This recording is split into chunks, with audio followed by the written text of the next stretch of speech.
Police से police के एक ऑफिसर मौजूद हैं जो कि सीमा की काफ़ी अपडेट रखते हैं। आइए इन्हीं से पूछते हैं कि सीमा की क्या है। अस्सलाम वालेकुम गाजी शान भाई। वालेकुम अस्सलाम रहमतुल्लाह।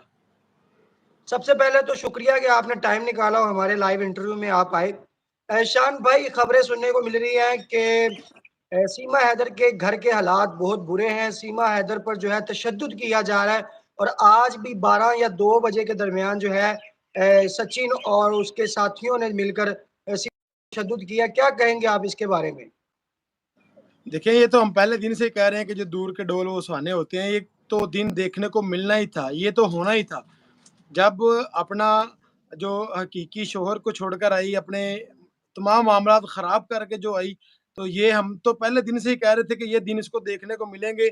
जो इसको नया-नया शौक चढ़ा हुआ था, वहाँ से भागकर इंडिया जाने का, वहाँ पे जाके तमाम मामलात करने का, जो-जो भी आपको पता है कि वहाँ पे हुआ, तो ये उसको जो नया-नया शौक होता है ना, वो शौक 2-4 दिन का ही होता है। उसके बाद जब शौक उतर जाता है, तो हर चीज़ इंसान को वो बेकार सी, फ़िज़ूल सी लगनी शुरू हो जाती है। तो यही सीमा के साथ हुआ है कि सचिन सचिन को भी यही था कि जी वो पाकिस्तान से आएगी और उसको भी ये था कि मैं इंडिया में चली गई हूँ। तो शुरू-शुरू में के 2-4 दिन वो उन्होंने काफ़ी प्यार मोहब्बत किया और उसके बाद जब वो दूर के ढोल जब सुहाने खत्म हो गए, जब करीब ढोल आ गए, तो वो सुहानापन उनका खत्म हो गया। तो ये तो दिन देखने को मिलने ही थे, ये कुछ होना ही था उसके साथ। अभी आगे देखें क्या होता है। अच्छा शान भाई, समझ नहीं आ रही यार, क्यों ऐसा क्यों? जबकि वो वहाँ भी सेलिब्रिटी बन चुकी है और सुनने में आ रहा है कि उसको वहाँ से कुछ फ़िल्मों की भी ऑफ़र हो रही है कि फ़िल्म भी बनाए। और ऐसे हालात में कि जब उसके पेट में एक बच्चा है, खबरें मिलने को आ रही कि सीमा के पेट में अब एक बच्चा है और बच्चा भी वो सचिन का होगा, ज़ाहिर-सी बात है क्योंकि सचिन उसके साथ रहता है। रात में जो है इनके घर में लड़ाई झगड़ा क्यों हो रहा है? क्या वजह है? क्या जगह कम है इनके पास या कि सचिन का बाप जो है वो तंग आ चुका है, रोज-रोज जो लोग उनको ताने मारते हैं या रोज-रोज मीडिया वाले उनके घर घुस जाते हैं? क्या कहेंगे आप? देखें, वो बेशक आपने एक लफ़्ज़ यूज़ किया कि वो सेलिब्रिटी बन चुके हैं, लेकिन मैं इसको सेलिब्रिटी नहीं कहूँगा, ये एक बस सेलिब्रिटी वो होता है जिसकी फ़ैन फ़ॉलोइंग उसके पॉज़िटिव पॉइंट ऑफ व्यू से हो।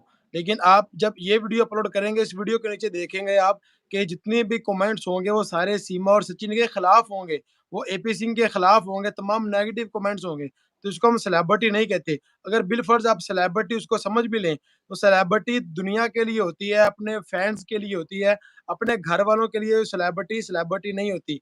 तो घर के जो मामलात होते हैं, वो दुनिया में कोई भी सेलिब्रिटी है, वो किसी भी शोबा है ज़िंदगी से उसका ताल्लुक है, वो क्रिकेटर है, वो अ, एक्टर है, कोई भी वो पॉलिटिशियन है। लेकिन जब वो दुनिया के सामने होता है, तो वो बेशक एक सेलिब्रिटी, एक हीरो होता है, लेकिन जब वो घर में होता है, तो वो एक आम उसके घर के अफ़राद में ही उसका शुमार किया जाता है। तो यही लेकिन वजह है शान कि भाई सीमा को जी, जी। यही वजह है कि सीमा को कोई ख़ास इज़्ज़त नहीं दी जा रही उसके घर में और हो सकता है कोई बहुत सारी वजह हो सकती हैं कि जो मैंने पहले बात की कि वो जो प्यार था, वो जो दूर का प्यार था, वो 2-4 दिन बाद ख़त्म होना ही होना था।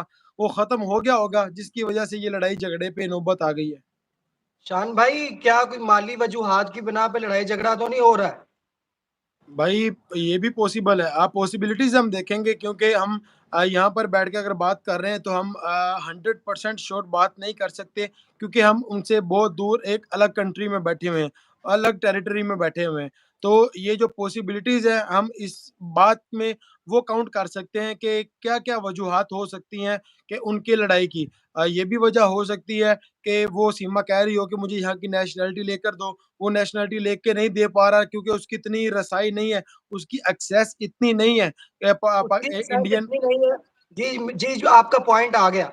उसकी एक्सेस इतनी नहीं, लेकिन जो उसके साथ उसका वकील है एपी सिंह, उसकी जो एक्सेस है भाई, वो तो नेशनैलिटी देखें लेके दे आप सकता है अभी उसको। जी, बिल्कुल आपकी बात ठीक है, लेकिन अभी हम लड़ाई कर रहे हैं बात कर रहे हैं सीमा और सचिन की लड़ाई की। तो उनकी जो लड़ाई की पॉसिबिलिटीज़ हैं, किस वजूहात हैं, मैं उन पे बात कर रहा हूँ कि ये भी एक वजह हो सकती है। दूसरी वजह ये भी हो सकती है कि घर में जो सीमा चाह रही थी, जैसा माहौल इंडिया में जाके चाह रही थी कि मुझे इस तरह का माहौल वहाँ पर देखने को मिले, वो उसको हो सकता है देखने को ना मिल रहा हो, जिसकी वजह से लड़ाई हो रही हो। तीसरी वजह ये भी हो सकती है कि घर में खाने के लिए कुछ ना हो और खाने-पीने की वजह से लड़ाई हो रही हो। चौथी ये वजह भी हो सकती है कि गुलाम हैदर के जो बच्चे हैं, वो सीमा को तंग कर रहे हों, सीमा अपनी माँ को कह रहे हो कि हमें अपने बाप के पास जाना है, वहाँ पे अपने बाप का नाम ले रहे हों बार-बार, तो सचिन को ये चीज़ बर्दाश्त ना हो रही हो, तो सचिन उसके साथ लड़ता हो। मतलब इस तरह की हम कितनी बहुत सारी वजूहात निकाल सकते हैं। तो अभी अच्छा जो असल बच्चों की वजह है, तो ये तो वही जानते हैं कि वो किस वजह से वो लड़ रहे हैं। पॉइंट आ गया आपका बच्चों की बात का। बच्चों की बात करें तो एक हैरत अंगेज न्यूज़ सामने आई है। पहले यही सोचा जा रहा था कि जो है गुलाम हैदर वो सीमा को नहीं अपनाएगा। अब खबरें मिल रही हैं जी गुलाम हैदर जो है वो अगर सीमा को डिपोर्ट किया जाता है क्योंकि सीमा को डिपोर्ट भी करने जा रहे हैं इंडिया वाले। अगर सीमा को डिपोर्ट किया जाता है तो गुलाम हैदर जो सीमा को अपना लेगा, कबूल कर लेगा। क्या समझते हैं गुलाम हैदर को ऐसा करना चाहिए कि नहीं करना चाहिए? बच्चों को तो देखिए, अपनाना चाहिए, बच्चों के हम अगर साथ हैं, बच्चों को अपनाना। देखिए, मैं चूँकि अल्हम्दुलिल्लाह मैं नबी करीम सल्लल्लाहु अलैहि वसल्लम का कलमा पढ़ने वाला मुसलमान हूँ, तो मैं बात इस्लाम के पॉइंट ऑफ व्यू से करूँगा, मैं शरीयत के पॉइंट ऑफ व्यू से करूँगा। अगर इस तरह होता कि सीमा अपने घर से किसी गैर महरम के साथ चली जाती, जाके निकाह वगैरह कर लेती, तो फिर इसमें हमारे उलमा कराम भी शायद शरीयत के मुताबिक लचक दिखाते कि वो उससे तलाक लेती और तलाक लेने के बाद इद्दत पूरी करती, इद्दत पूरी करके दोबारा वो गुलाम हैदर के निकाह में आ सकती थी। लेकिन चूँकि वो पाकिस्तान से सिर्फ़ गए ही नहीं, उसने जाकर अपना मज़हब तब्दील कर लिया है। वो मुसलमान से हिंदू मज़हब में चली गई है। तो जो कलमा गो इंसान कलमे से हट जाता है, उसको हम शरीयत की ज़ुबान में मुर्तद यानी काफ़िर होना कहते हैं। तो काफ़िर के साथ मुसलमान का रुजू मेरे नहीं ख़्याल कि होना चाहिए और ना ही जो उलमा कराम या शरीयत हमारी इस चीज़ की इजाज़त देगी क्योंकि वो हिंदू हो चुकी है और हिंदू अगर इस्लाम से हटकर हुई है, तो वो मुर्तद है, काफ़िर है और काफ़िर मुसलमान के निकाह में नहीं हो सकती। अच्छा ये पॉइंट आ गया कि वो इस्लाम छोड़कर दूसरे मज़हब में सिर्फ़ हिंदू मज़हब में जाती या कि ईसाई, सिख या किसी भी मज़हब में जाती तो वो मुर्तद थी? भई जो कलमा गो मुसलमान हैं, जो अल्लाह तआला की वहदानियत पर यकीन रखते हैं और नबी आखिरुज़्ज़मान हज़रत मोहम्मद मुस्तफ़ा सल्लल्लाहु तआला अलैहि वसल्लम को अपना आखिरी नबी मानते हैं और उनकी लाए हुए दीन पर दीन इस्लाम पर अमल करते हुए अपनी ज़िंदगी गुज़ारते हैं। खुदा ना ख़ास्ता उनमें से अगर कोई बंदा हिंदू मज़हब में चला जाता है, क्रिश्चियनिटी में चला जाता है, सिखिज़्म में चला जाता है, कादियानियत में चला जाता है, वो इस्लाम के अलावा दुनिया में जितने भी मज़ाहिब हैं, वो किसी में भी चला जाता है, तो वो मुर्तद यानी काफ़िर है। ठीक हो गया। तो क्या कहते हैं गुलाम हैदर को अपनाना चाहिए कि नहीं अपनाना चाहिए? सिर्फ़ ये जवाब मैं नहीं आपका अपना सुनना। बिल्कुल नहीं अपनाना चाहिए। अगर उसका इस्लाम के साथ कोई ताल्लुक वापस रहता, तो हो सकता है कि वो अगर अपनाना ना भी चाहता होता, तो मैं गुलाम हैदर का भाई बनकर या कोई भी अपना एक दोनों की तरफ से एक मिडल मैन बनकर मैं कोई ना कोई अपना किरदार अदा करता, गुलाम हैदर को समझाने की कोशिश करता कि चलें इंसान से गलतियाँ होती हैं, इंसान खता का पुतला है, चलें छोड़ें इस चीज़ को। मैं हो सकता है कि मैं बज़ाते खुद उन दोनों का पैच अप कराने में कोई ना कोई किरदार अदा करता। लेकिन चूँकि सीमा हैदर का जो इस्लाम से कोई ताल्लुक नहीं रहा, इसलिए हमारा उससे कोई ताल्लुक नहीं क्योंकि बहुत सादा-सा है सूले दोस्ती कौसर अपना। जो उनसे बेताल्लुक हो, हमारा हो नहीं सकता।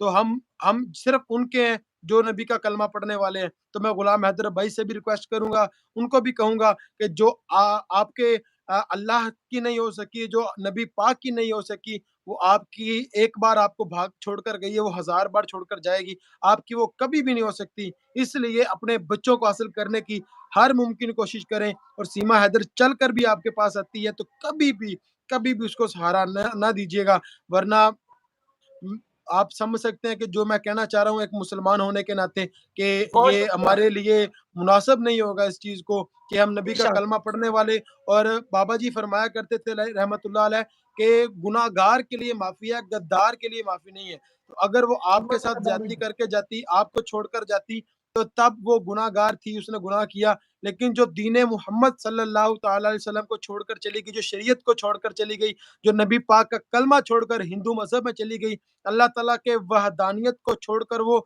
बुतों की पूजा करनी उसने शुरू कर दी, वो कभी भी आपकी नहीं हो सकती। चाहे वो सोने के पानी में नहा कर आ जाए, वो दूध में नहा कर आ जाए, वो गंगा, जमुना में नहा कर आ जाए, वो आपकी गुलाम हैदर भाई कभी नहीं हो सकती। इसलिए मेरी ठीक हो यही आपसे रिक्वेस्ट है, गुज़ारिश है कि बच्चों के लिए हर मुमकिन कोशिश करें और सीमा हैदर को कभी भी अपने गले से ना लगाइएगा।